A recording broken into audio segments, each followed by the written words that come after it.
yeah, let's embark on this. So what I'm going to do is just quickly do a mini lecture on what we're going to do today, and then obviously we're going to continue with the problems at hand. The reason I wanted to do module 7, but in our lives, when I looked at assessment, 20 marks is allocated to this section, right? So obviously, it's more important to actually kind of go over. I'm happy that Alton over here is actually working ahead. I think it's only the two of us here now. I saw Tom Sanko was here, wasn't he? Yeah, he left, but it's fine. As they join, I mean, they'll watch the recording, and so I like that engagement where we're on the group uncertainty, we discuss, and then we can move on. Because I mean that's how we're gonna learn. But anyway, so thermal pressure vessels, right? Okay, so again, we were talking about the 5 mechanical loads: tension, compression, shear, torsion, and bending. And this is not part of that, but I did mention 2 subsets last week. Will be temperature and just allow them to join while I'm talking, if you can. Admit. Yeah, And I did. Thank you. And then I did mention temperature as being a form of load. I might not induce a lot of stress, but it's a factor, and also an internal pressure from some kind of fluid, right? So over here, what you can see here is actually pressure vessels. The company I used to work at Gascol used to build things exactly like this. Okay, these are spherical pressure vessels. I believe they could be housing LNG, could be, but I mean they house gases or whatever. Likewise with this one over here. We'll talk about the definition of them. They built Gascons also built things like this as well. And then anyway, again, let's just quickly give some quick definitions. A pressure vessel is a container designed to hold a gas, like I said, or liquid at a pressure substantially different from the ambient pressure. That is probably the best definition possible. And I should bookmark this. While I'm here. Thank you. And we can actually have some basic examples we actually can refer to. Your gas tank, that's a pressure vessel, right? An aerosol spray can, if you're into X, a fire extinguisher, that's another one. Again, it can be employed in different shapes depending on what's happening, but typically it's spherical or cylindrical. Yeah. And again, there's a lot of applications, which I don't really want to go to, but then again, I did mention typical storage for gases. There's liquefied gases, ammonia, chlorine, LPG, both propane and butane. And then also, I know for diving chambers, when they're going underground, and that's also a pressure vessel. Well, in that case, the pressure is applied externally. There's other things, nuclear reactors, submarines, and things like that. Okay. So now I want to show you the sketch. I wish I had a better one, but obviously you take a cross section of what's happening here. So when you subject a cylinder, right, and even a pipe, because that's essentially the same thing, to some internal fluid pressure, the following stresses occur in it. Number one, it's a Hoops stress, right? And they're saying this is directed along the tangent to the circumference and tensile and it's tensile nature. In fact, they're all tensile, right? While the radial stress is compressive. And so what it looks like is, I'm looking for, yes. So think of your circumferential stress acting like that. It's a very important sketch. It tells you about the strains as well. And then we have the longitudinal, which is the two we'll be looking at today. There's two. And that's directed along the length. So as you can see there, it's going that way. It's longitudinally. One is that 90 degrees to that. And then we have the one radial, all right? So the radial stress is introduced like it's going down or going perfectly up. You know what I mean? Going up. I'll try to find a better sketch while I'm teaching the other stuff. But now that's compressive in nature and it's typically equal to the magnitude of the fluid pressure inside the hole, and it's basically zero. This particular part, right, is done in thick cylinders because the thicker the hole, that's where you actually get the radial stress induced. But for thin hole cylinders, you're basically looking at the circumferential and the longitudinal. Okay. I don't know what happened there. So let's move along. And again, These are the direction of the stresses right there. Okay, so again, what is a thin wall pressure vessel? It's where the wall thickness T is equal to or less than D over 20, right? And there is some element of radial pressure, but it's very small as compared to thick, and so therefore we don't essentially consider it.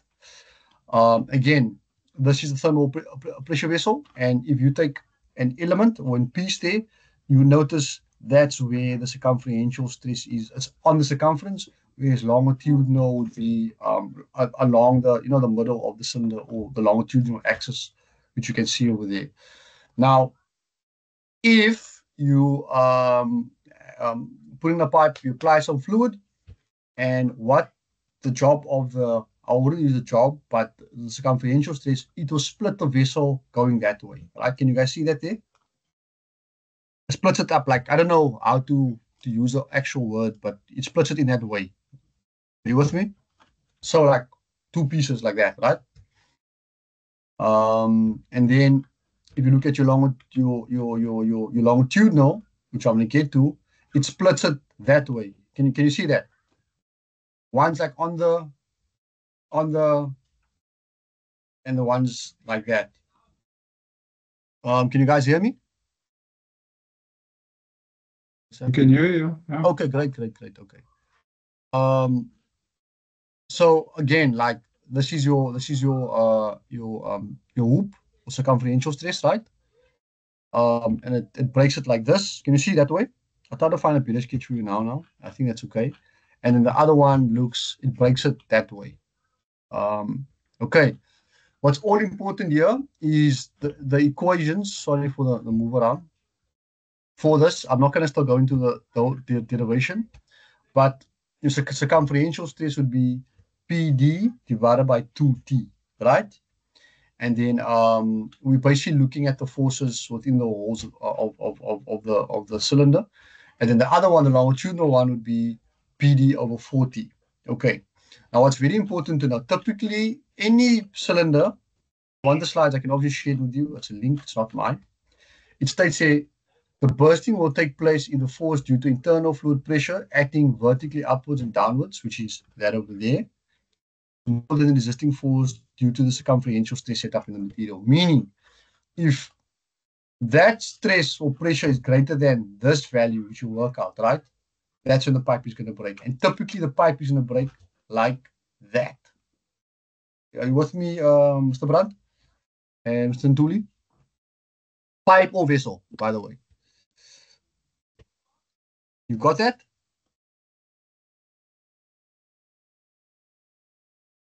I don't know if you guys got that, okay. And then, yeah. And then I'll come back to the strains, but this is the next part of, which is a very important concept of the thing. Can you hear me? Can you guys hear me? Yeah, sorry, sir. There's a network issue. I think it's a network issue on my side, but there's quite a bit of interference. It's been okay, but there is interference compared to last week. Okay, cool. But you can hear me clearly, right? Yeah. Now, yeah. okay. No, okay, you perfect. go, it's fine. Okay, correct. Okay, so I'm going to come back to the strains again. Then I want us to actually solve our first question. We don't want to waste time with this. So again, this is all we're looking at. So, but in the meanwhile, get your calculator, pen, and notebook ready because it's time to play. Okay, here we go. Can we all see the question? Yeah. Perfect. Okay. So what does this question calls for? So we have a cylindrical steel pressure vessel. It's given a particular diameter with a wall thickness of so much, and is subjected to an internal pressure of 4 megapascal. Right? That's looks like a standard pressure. I mean, a boiler maybe. It says determine the circumferential and longitudinal stress in the steel.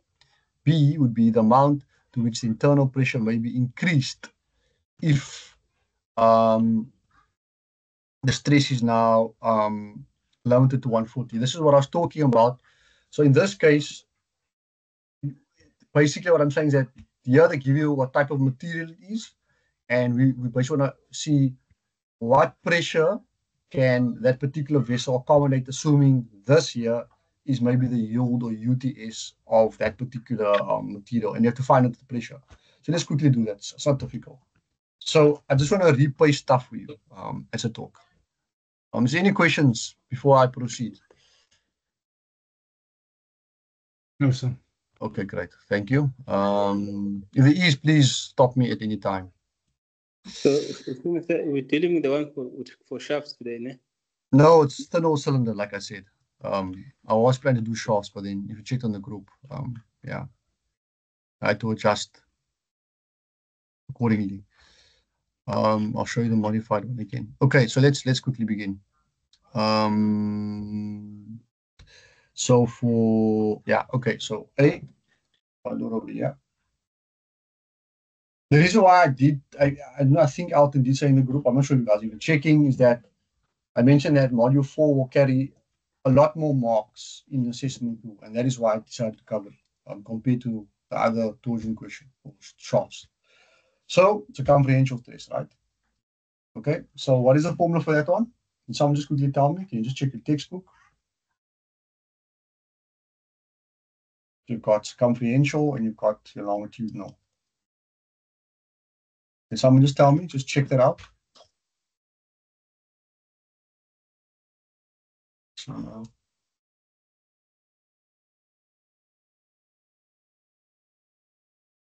4T or 2T? Would be 40. Are you sure about that? Circumferential. So your circumferential is P D over 2T. Yeah, it's 2T, 2T. Yeah, and then your longitudinal is half of that value, which is PD over 4T. Okay, so let's quickly compute them.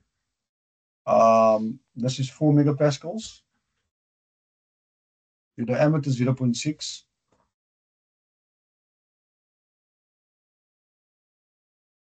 And then we simply divide this by 2 times the thickness of the plate. Okay. And then we do exactly the same here, but this value would be half of that value. So can we quickly get the stress, the circumferential stress?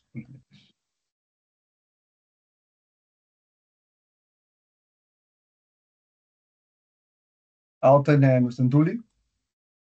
Let's quickly get that.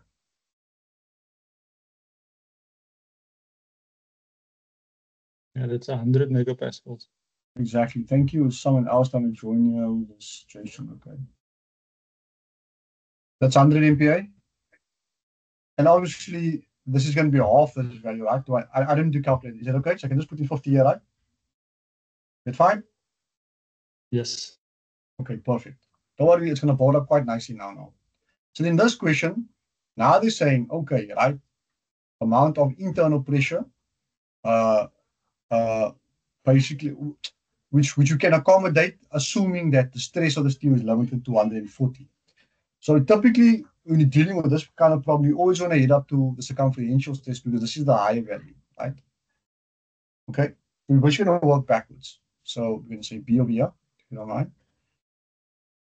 B over here, rather. So we have exactly the same formula. But this time around, they give you this value. So therefore, we're going to have 140 times 10 to that.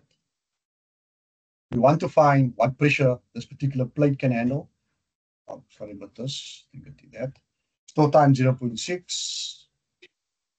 And then we divide by 2. And then we times this by 12, right? So that's 12 times 10 to the power negative 3. Let's quickly find what pressure it can accommodate.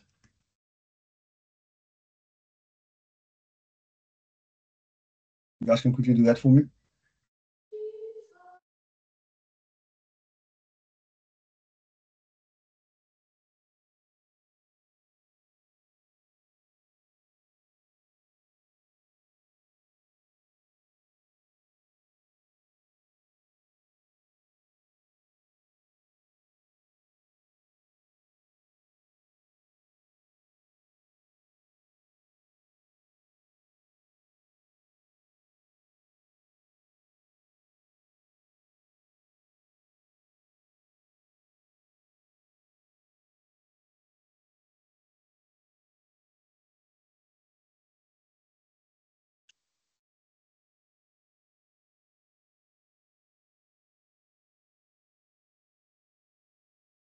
Colleagues, what did we get? 5,6. So 5,6, perfect. Okay. So yeah, that's what's happening over here. I'll try to explain some more interesting things as we go along. Okay, so that's an easy one. I'm gonna move on to the next question. I'm gonna do question 3, and I will mention what's happening there. So yeah, that's question 3. It's actually number 2 in the book. Very, very, I'm accentuating very important question. Okay. So now let me pull up a sketch for you quickly. So this question is a design type question where we need to determine, right, what diameter our particular pressure vessel must be. Okay. So this is the sketch I want to look at. And again, the longitudinal stress is this one over here. This one over here, that's your longitudinal. And circumferential one, so I'm just going to call that L. If circumferential one goes up like that, right? Like this. Okay. Cool. So now, in this question, let me just quickly read it to you. So we have a pressure vessel. It's to be made out of 12 mm thick plate. By the way, this is true. We roll the plate into that form. There's a machine which does that. Obviously, you guys are aware. I'm not sure the machine's technical term. And then it must and a steam pressure of 1.3 megapascals. Sorry, that's a boiler pressure over there. It does state the efficiencies of the longitudinal and circumferential joints 5 and 35, respectively. It also states the tensile stress of the plates must not exceed 105 megapascals. So it's similar to what we've done before. It's asking you, find the maximum permissible diameter of the vessel. Is that clear to everyone? You guys get that? Yes. Okay, cool. So do you remember this? This now just the PD over 2T, right? And the other one is like that, right? 40. Are we happy with this? Okay. Now I want to ask you. So we have these joint efficiencies. Now I want to ask you a question. How do you think boilers are joined typically? How do we join that vessel over there? That pieces of steel. Yeah, it's some sort of weld. Exactly, we weld them. Yes. Exactly, right? So obviously the weld won't be 100% efficient. Am I correct? You know, I mean, there's an efficiency on a joint. Does it make sense? Depending on how good the welder is. Yes. Yeah. So my question to you, when you look at the longitudinal and circumferential joints, right? Where do we place that efficiencies in that equation? So I want you to look at the sketch, right? This is the longitudinal joint over here. Well, I was telling you already there. And this is the circumferential joint, right? So when you're doing the efficiency story, the eta L must be there because the circumferential stress breaks it in that particular fashion. And on your longitudinal side, it's the circumferential joint.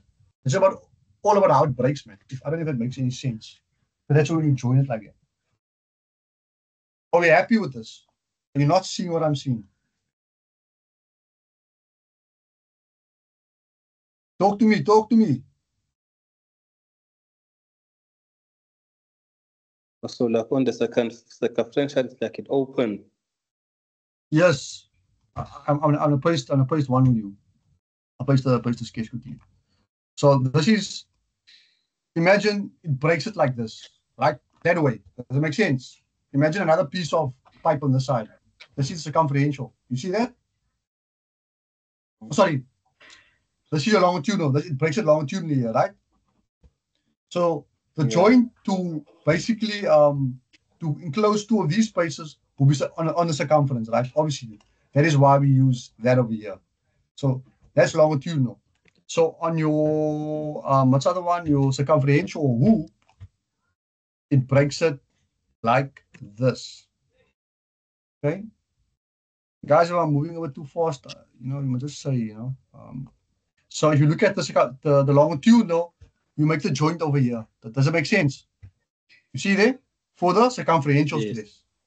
Yeah, yeah. So hence, so don't please don't get confused when you're looking at these two, so when you're seeing this, make sure you put the efficiency on that side. And then also when you see the longitudinal side, make sure you put the circumferential efficiency on that side. So I just want to do the first one, and then I want you guys to actually do, I want you guys to check on the other side. So what they're giving you is that maximum stress of 105 megapascals. Okay, so for circumferential,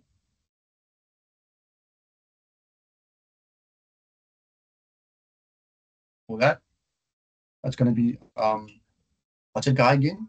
5 times 10. Our pressure is given of 1.3. It's a boiler. You are looking for the diameter. You can call it D or big D, small d. 2 times the thickness. The thickness is a 12 mil thick plate. And then the efficiency, remember, we take the longitudinal one, which is 75, right? Can you see that? Colleagues, are you there? Yes, yes, Vincent. Yeah. So that is a fairly good Wilder. The other guy was basically that. D. Is that clear? So when you do this, I'm sure the math is easy. And I'll put that answer up for you now. And then I want you to do the next one. And that D is going to be, Dr. Nkulu, do you perhaps solve for us, or must I just give you the answer and you try the next one? Let me write here and see. Okay, yeah. So I'll write the answer for, this is 1.4538. So what I want you to do now is basically do the longitudinal one, the longitudinal, so the DEO should be 1.4 something. So I want you to do that one now. Okay. Oh, that's clear.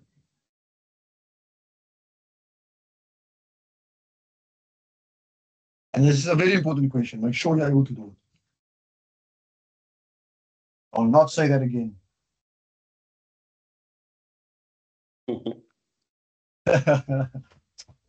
And the next one coming up.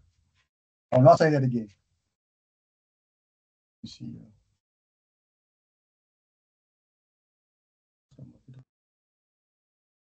Just tell me what diameter that is. And yeah, that's perfect. What did you get for the first one? Just give me a second. 1.4538, sorry. But work out the second one. Mr. Brand, can you quickly organize us the calculation?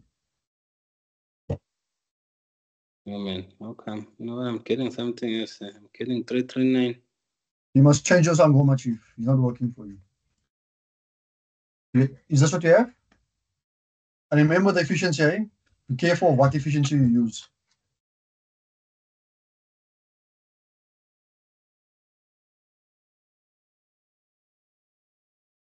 Yeah, I think so. Should be okay. It's 105, no? Yes, brother. Yes. Yes. Times 12, thanks. That's sketch now. I'm getting the same thing. Then what was wrong? There's nothing wrong. The thing is now you must calculate this one over here. You must compare two diameters. So you must do this one now. I wanted to first find the first diameter. If I'm getting the right answer, I'm getting 339. For this one, no?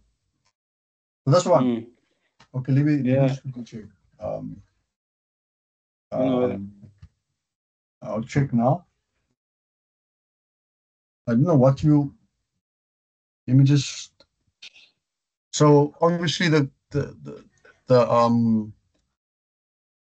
diameter will be 105 times 10 to the power 6 times 2 times 12 negative 3 times 0.75, right?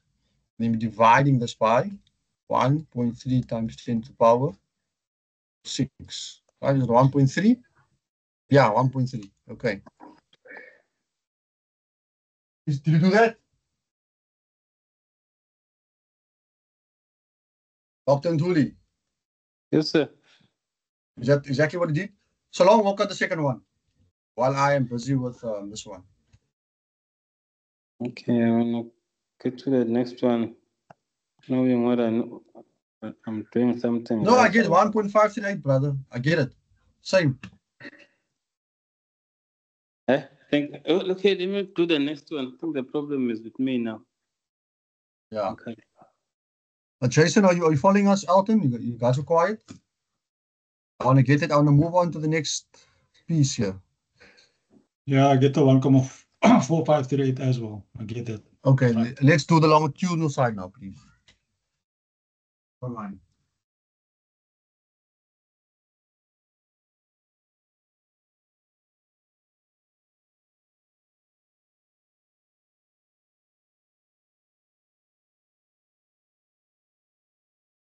One oh five.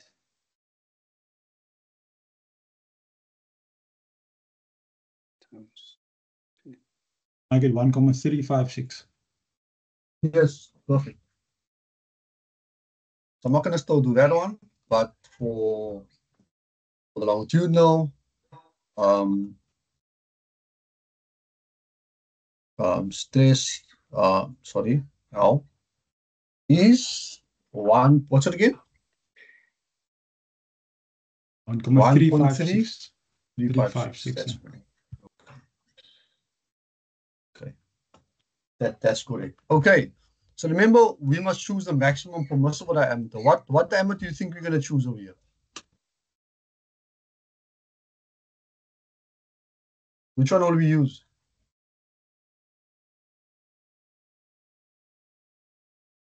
That's Any I idea, couldn't Colin? figure out. I see the book, the literature says the smaller one, but I can't figure that out. Okay. That's why I'm here, right? Let me show you. So if you were to choose this diameter here, right? You see this one here? Can we work on this diameter quickly? Right? Yeah. So let's assume D is going to be, sorry, D is going to be 1.4538 meters. So let's recompute our stresses over here, right? You see these ones over here? Let's recompute it. So over here, our pressure was 1.3. Our D is now 1.4538, right? You divide that out by 2 times the thickness, which is 12 again. And what is it? The efficiency was 0.75. 75. Yeah. Yeah. Now give me the stress induced now using your 1.4538 diameter. So I can tell you the reason why. Okay. 8 is equal to 1.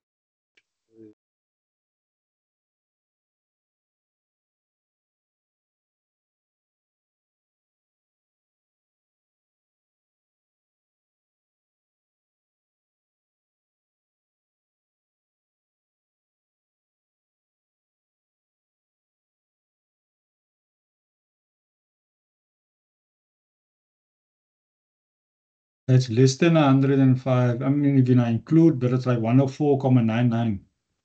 104,99. Yeah. Okay, yes, okay, yeah. It should be exactly the same, man. My bad, yeah, okay. Yeah, That's fine. obviously. So it's 105, that's fine. 105, okay. This is not alright. Okay, it's fine. It's good that we're doing over much. I'm actually a bit foolish there. So let's compute now what stress was it again? The longitudinal, right? Okay. Yes. And that should be it's gonna be same. No, it won't be 75, it'll be something different. It'll be 1.3 times 10 to the power. Why am I saying 3? That's 6 times 1.4538.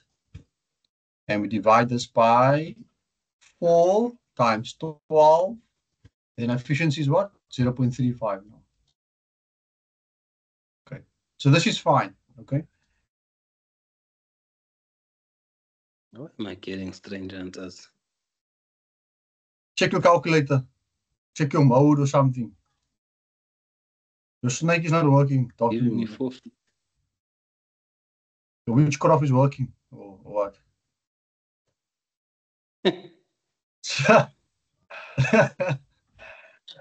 Your enemies, you know.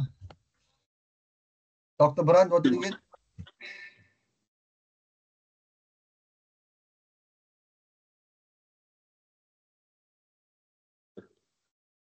Why my calculator is not working today? You must read Psalm 20. I get So- 112.512 megapascal. So Dr. Brand, what is it? Who is it? Yeah, no. Yes, Jason. Yeah. Jason, that's what I'm saying. Yes, I thought, yeah. So what is your opinion on this now? This is higher than the ultimate stress given. So Exactly. So we can't use it, right? yeah, Exactly. So if that is the case, if you put in this D for this side and that side, you won't exceed the 105. Is it clear, Alton? I know you were asking that. Matthew. Yes? Matthew. You want me? Yeah. Yeah. Is it clear as day? Yep. But now tell me, so what was I'm- that value for TL? Yes. Was it 129? What was that value? You talk about the Jason stress. said now. No, yeah, what did Jason say now? Is it 1112? 112. Yeah. Okay. Okay. Does it make sense now? That's the reason why. So if you use this guy, you should get stresses less than the 105. So therefore, our maximum permissible diameter is 1.356 meters. Okay. So the James, normal are we- is the smaller Yes? one. I'm Say saying again? Yes. it's the smaller It's the smaller one, diameter, yeah. or you first need to confirm it. Yeah, you don't actually need to, but I think Alton's question was good. So I'm just proving to you why we're choosing the smaller one. It's just, you know what I mean? It's not just, we're just choosing it for the sake of. But I hope you get it now. Okay. And then let's do the next question. Okay. I am aware that there's a more stress circle, but yeah, it's just that it's a graphical thing, which is not difficult, but it's not coming in our test, but it might come in your final exam. So I highly recommend you go over that unless we have to make a plan. I can show you how to sketch it. Okay. Can you guys see my screen? Yes. Yeah. So again, just taking a small piece on a vessel over there. We take a small element, and then we can easily see the stresses on it, right? So a longitudinal one is going longitudinal, circumferential is going that way, right? But remember, when you talk strength of materials, when there's stress, there's what? There's a strain. Am I right? Yes. Yeah. Or there's a strain, then there's a stress, or whatever you want to call it, right? And we're saying by applying Hooke's laws and Poisson's theory, which is not nicely articulated in your textbooks, and that's basically for elastic materials, and we're able to compute strains or changes in lengths in different directions. So we use that. And these are the formulations. So remember, obviously, when you apply pressure, the vessel is going to obviously expand and increase in length and expand on the circumference, right? And increase in length, right? Obviously, right? If the pressure is very high. And those equations is basically this over here. It's a change, so your circumferential will change it's a change in diameter divided by d, obviously, because it works on circumference, and it's given by this equation, which looks similar to what you guys have. I'm going to show it to you. And then obviously your longitudinal will be the change in length, meaning the length of the cylinder, divided by L, and it's given by that formula over here. I don't know. I want to come to that question which Alton asked in the group, but to get to it. Another thing, obviously, because we're looking at a volume. So initially we have initial volume of pi d squared over L, and obviously there's a change in volume. And again, they make it quite neat for you. And then long story short, your volumetric strain, right? Like as a whole, comparing it to the initial volume to the final volume, as a formula like this over here.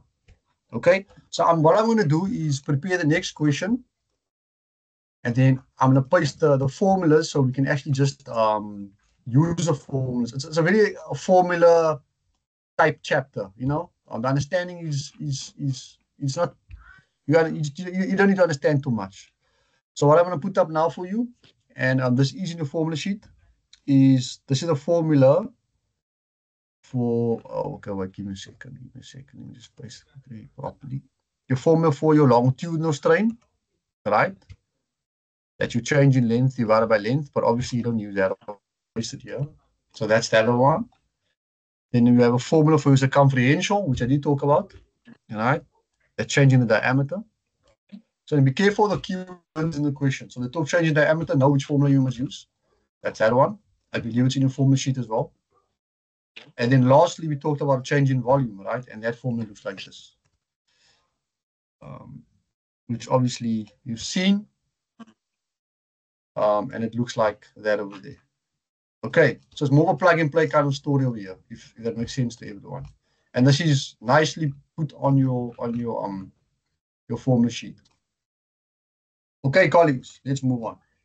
So here we have a thermal cylinder, mean diameter of 400 mil, 1.5 long, and it has a wall thickness of 5 mil, and then it must withstand internal pressure of 2 megapascals. They give you the elastic modulus 200 and the Poisson ratio 0.3.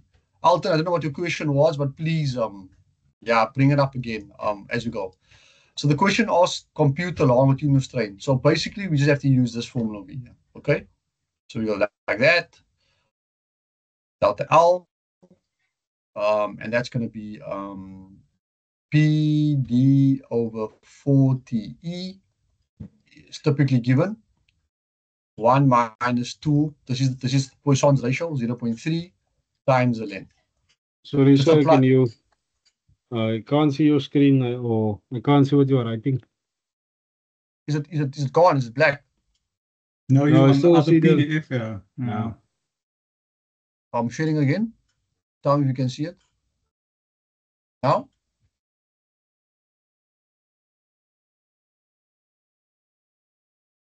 Can you guys see it now? I see Is the it whiteboard, blank? yeah. Is it, have Yeah, you yeah. written nothing? The blank board. I've written something. No, we can't see anything. Like nothing. Nothing. Only the Just- whiteboard.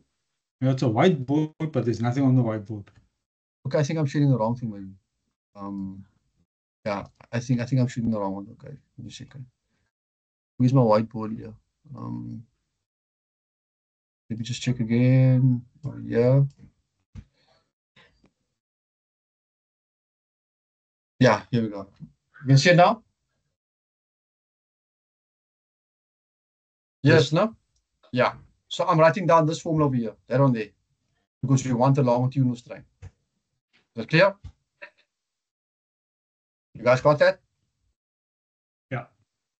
Cool. So we're just plugging and playing here. 2 megapascals.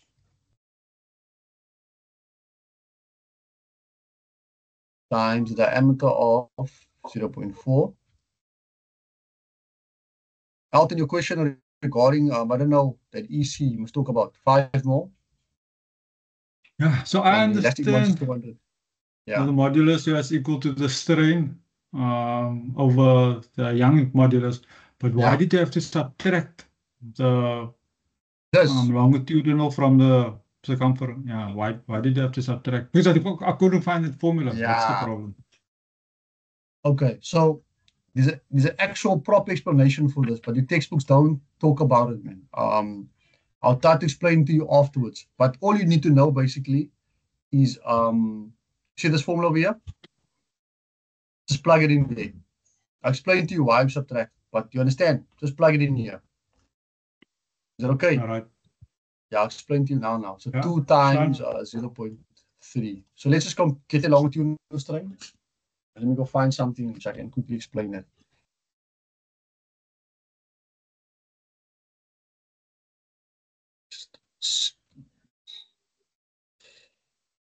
Yeah, you must understand that your textbooks, they really don't emphasize too much on developing the theory. It's more of like straight-up application, which has its own limitations. But anyway, let's see.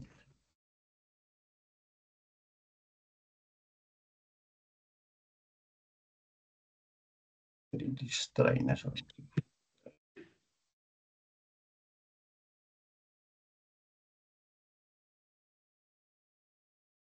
Can we quickly on pitch checking?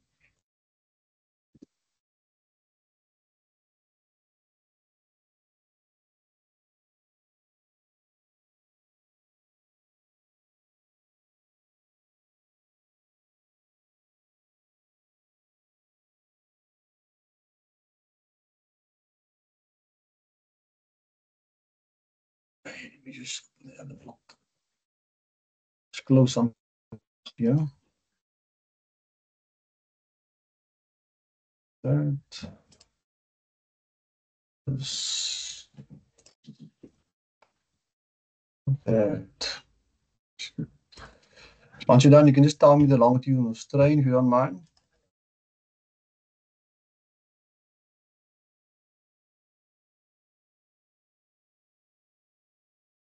It's 8 times 10 to the 5. Give me a quick second to check if that's correct in the book. 8 what? It's I 8 must times do- I 10 to must- the minus 5. So 8 times 10 to the minus Minus 5. 5. Okay.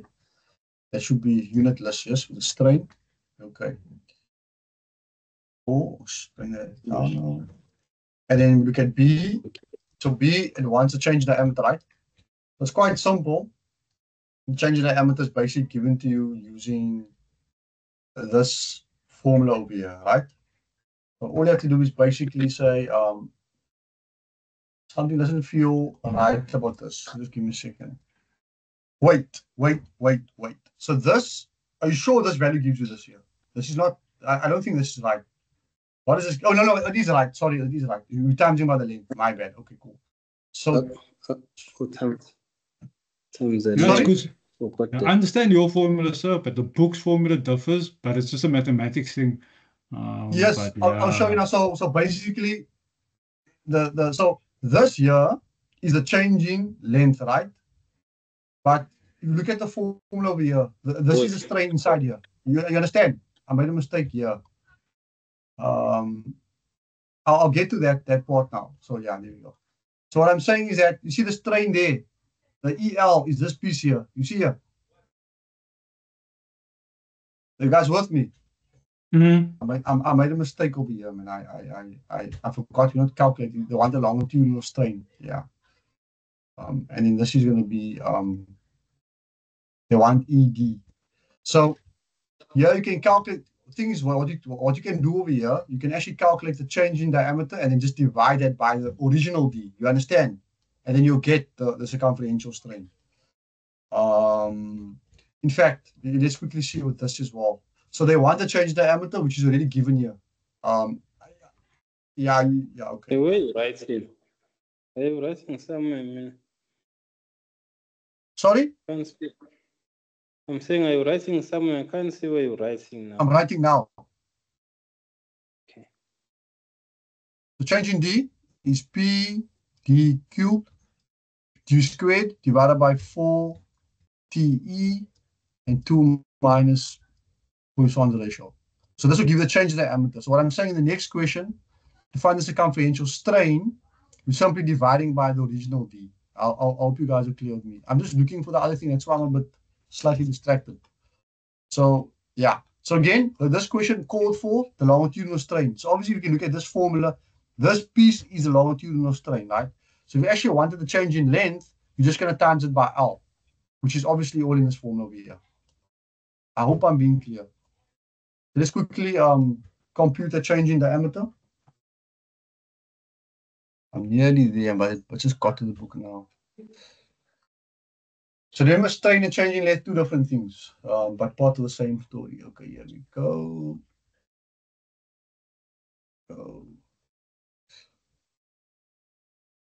strain. This is.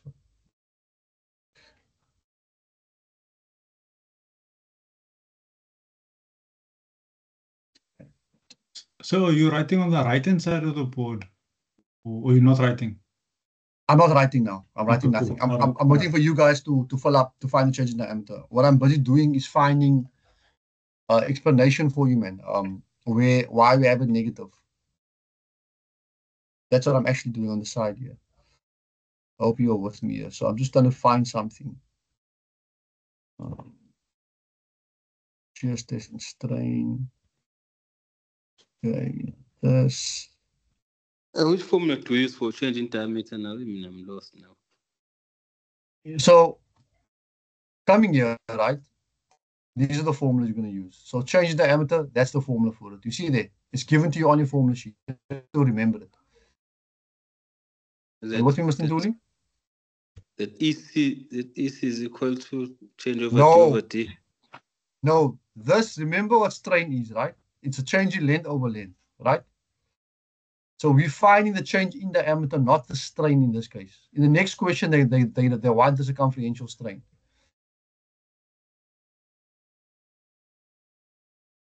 So, you know, like, do you remember this? Change in length over length?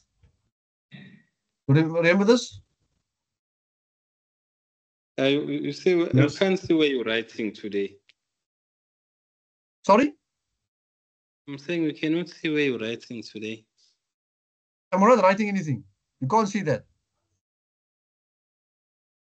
Yeah, I want It's not showing, sir. That's why I thought you were writing on the right-hand side of the board or something. Or, Can you see now? Yes, Your it screen is on the moving. right-hand side. Yeah. Okay, there we can see it. Yeah, It's is it frozen. moving? It must have Oh, frozen. okay. It's moving now, right? Yeah. Yeah, so this is the formula I'm talking about. EC and changing D is two different things. Not two very different, but I hope you understand me. So we're finding this now. Mustn't tool, I hope you're finding it. So let's quickly get that. It's Just want to find. So it's this formula which is pressure times D squared. Yes. Oh, here we go. Found it.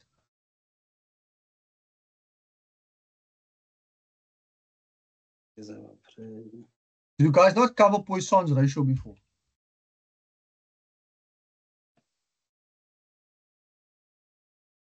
During N4. No. Okay.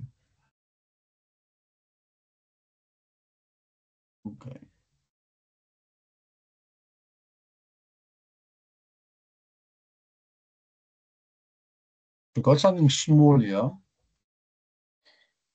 I'm looking for something in particular, but I'm not seeing what I want. So for A, the longitudinal, we include that L in that formula, which is PD over 4EE into 1 minus 2U times L. Yeah. That is the longitudinal. Not times L, because we're just finding the strain. The strain is just this piece here. So we don't put that in there. Yeah, because we times it by L, it'll be changing length. We're just finding the strain. Can you see here? This here is this piece here. Yeah. I got 80 times 10 to the power minus 9 for that one there. That's fine. But I want changing D. I want changing D now, so we can move on. Isn't it 0.136 times 10 to the minus 3? Or millimeters, sorry. 0.136. Okay, yeah, that's fine. Okay, is it millimeter or is it times 10 to negative? Yeah, millimeter. Yeah. So 0.136 millimeter, like that, yeah. Okay, yes. 3, sorry. Yeah. Yeah, okay, that's perfect. So like I said now, the next question is the what is a circumferential strain? So we know strain is some change in diameter or change in length divided by D. So all we're going to take is that what we found now and divided by the original D. And the original D was 400. So I'm going to say C over here. So EC, and this is what you're asking. That's strain, no? That's changing D over D. So 0.136 times 10 to the negative 3. So this is called epsilon. It's not the E that you know. I'm dividing it by 0.4. And that's just going to give us a strain. Yeah, okay. 0.136 plus 0.4. And if you get the answer of 340 times 10 to the power negative 6. Or 3.4. Negative 4.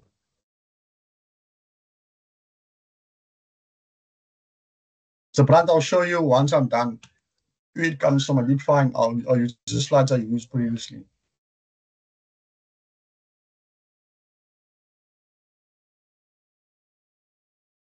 Okay, no problem. Thank you. Yeah. Are we happy with this? Quite straightforward, right? If you've been following.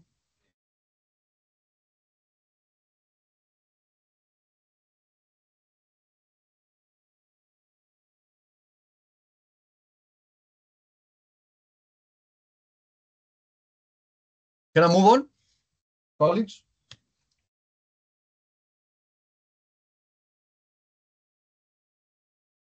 Can I move on? Yeah. Yes, you can. Okay. So I'm going to skip D, get back to that. But if you look at E, it says the change in length, right? So like, I'm going to go over here. So remember, your longitudinal strain is the change in length divided by the length. So you already got the longitudinal strain, which is 8 times 10 to the negative 5. And you're simply timesing it by the length. In this case, the length was given to you as 1.5. Sorry, we're looking for, the change in length. So you times it by 1.5.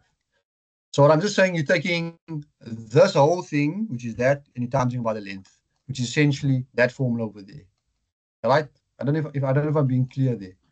And Yes. you do that, you should get an answer of 0.12 times 10 to the negative 3. Right? This should be in meters. This is the actual dimension. So can you see how it's all related? Longitudinal change in length over length. Change in length has its own formula. Circumferential change in D over D, and change in D has its own formula. All right? Are we happy with that? Yes. Okay, so let's go to F. And now F is looking at the change in diameter plus the change in length. Again, it's a simple formula. So you have two possible ways to get everything. The volumetric strain is actually equal to your longitudinal strain plus 2 times your circumferential strain, D. Or change in the diameter one, right? Okay. Or why are they changing anyway? Okay, I know what's going on over here. It should be C. But anyway, but with this formula, we can simply calculate the change in volume. So we just take F. That's F. I skipped D. And all you got to do is plug in those values, right? That's a change in volume. Let me just quickly check. Change in volume is... so they're looking for the change in volume. Yeah, that is a change in volume. Okay. So it's going to be P D over 40E, right? And that's 5 minus 4 times Poisson's ratio, this funny V. Our volume, you have to obviously work out. This is the original volume. So the V is over here.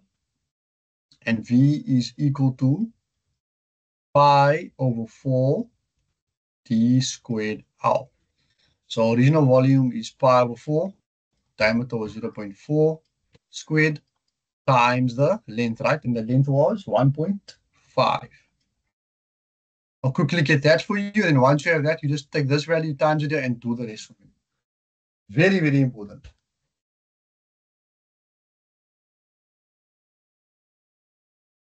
And that answer you get is 0.1884 0.195, or I'll just call it 0.1885 meters cubed. So all you have to do is do the other particulars and then take that volume and times there. I'll wait on the change in volume with you guys. So just plug and play. Even if you just plug and play, you're going to be all right without some critical understanding. And you can do the change in area yourself. Maybe you can just check the textbook.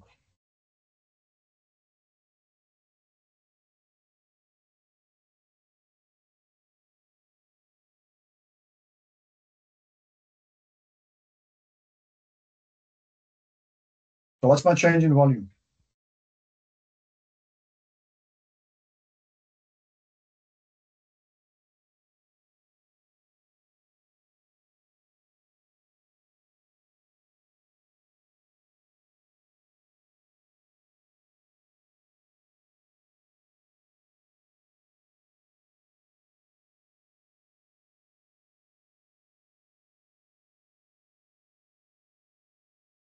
Sorry, Minero, what did you get for V? It's 91865.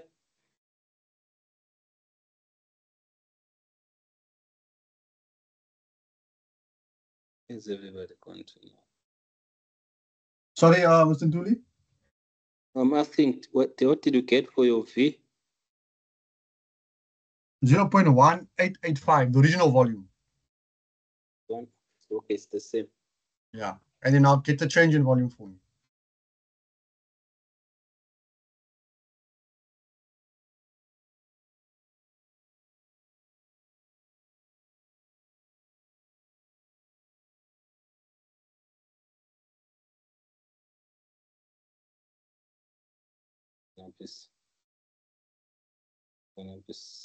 Lenders. Yeah, Jason and what do you guys get? And Mr. Brandt.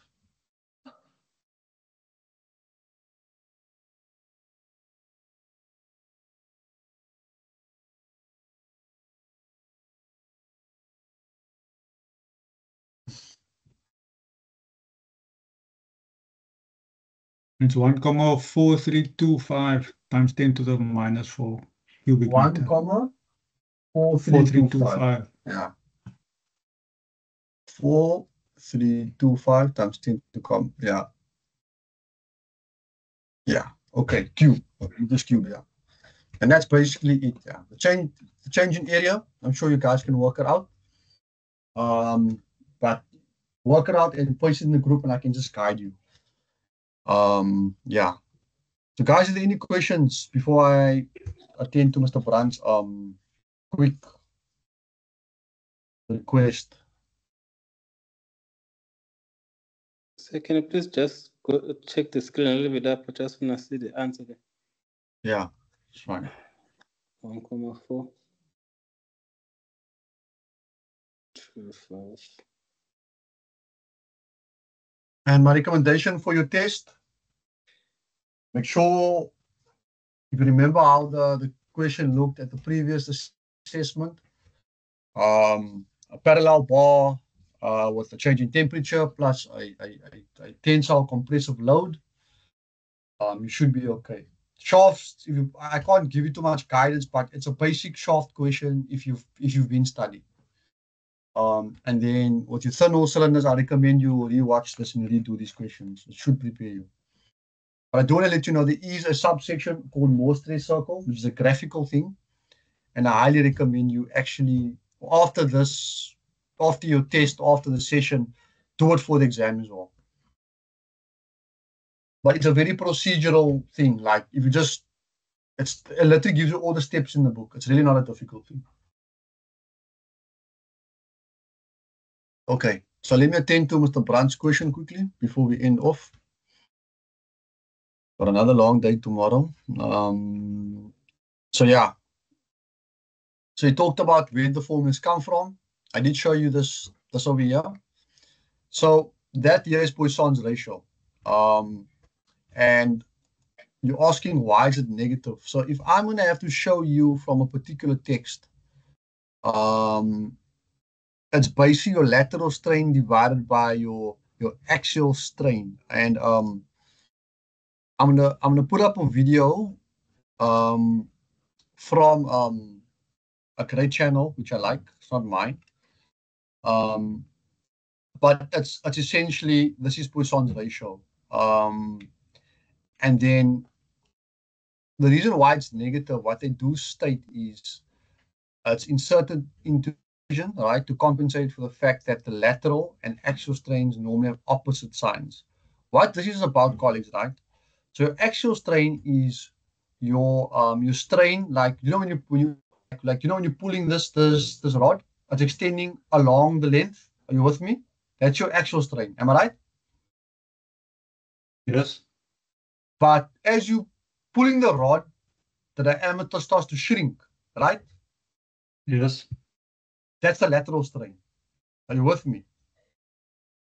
So, as an example, they'll say here, the axial strain in a bar in tension like this, we find that the axial strain is positive because it's increasing, but then the lateral strain is negative because the width of the bar is decreasing. Does it make sense what I'm saying to you?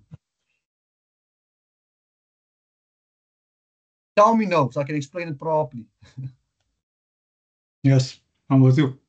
Yeah, so if we're compressing, our lateral strain, right? Our axial strain in that case will be negative because we're compressing, and then the lateral strain will be positive.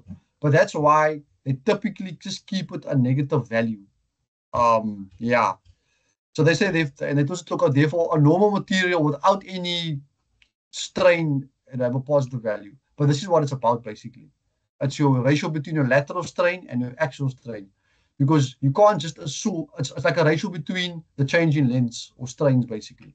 That's your Poisson's ratio. Is that okay? For now, I guess. Thank you, sir. Thank you. Okay, cool. I'm gonna say I put up a video on the group so you can watch the video. It's like a 9-minute video with nice explanations and graphic. And yeah, okay, guys, enjoy your day. And I'll see you. I might have a session next week or the week after, but we need to get moving and you'll do module 7 next. If you don't want me to do module 7, I can skip that and do the bending. But Mr. Brand, Jason, and Tamsanga, just let me know, right? If I want to do module 7, I can do it. Otherwise, I can start on the bending module afterwards. Is that okay? Yeah. Okay. So which module is next after the test, sir? Sorry, just for interest sake. So remember, yeah, no, it's fine. So module 7 is going to be part of your test, right? And I'm assuming you're self-studying that. Is that okay? Yeah, that's fine. But that's fine. So what I'm saying is, if you want more support on that, I'm going to do module 7 next anyway. Right? Is that okay? Because there's obviously some questions you might have regarding that. We're not only preparing for the test, especially for the final. Yes? Sorry, sir, but you're going to still lecture Thursday. The test was Wednesday, no? Yeah. So we see you Thursday then. Okay. Is that fine?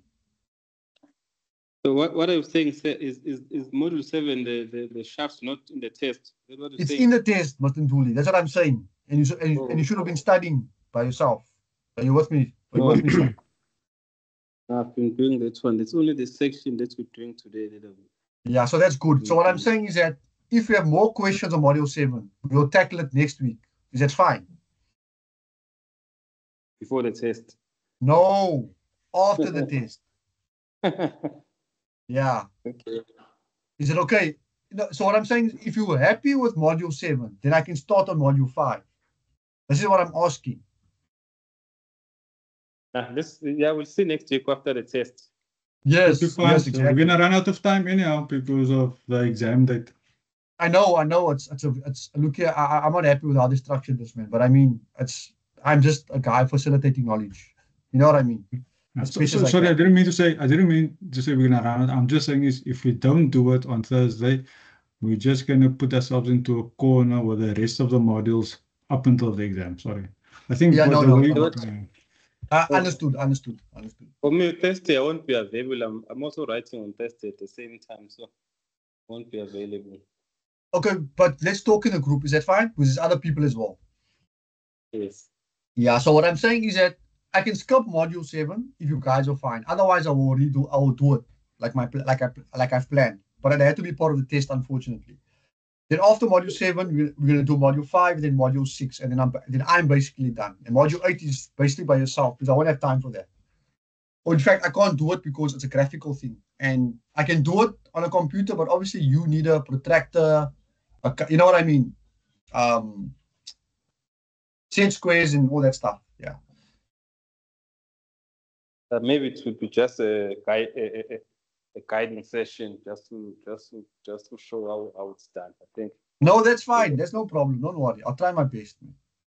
So are we all on the same page, colleagues? Yeah.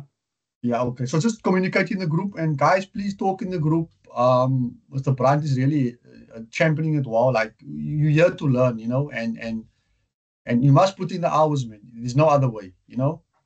I know it's tough, but yeah. Nice. Okay, gents. Thank you very much. I hope you guys learned something. If you want the slides or that, just let me know. Thanks, everybody.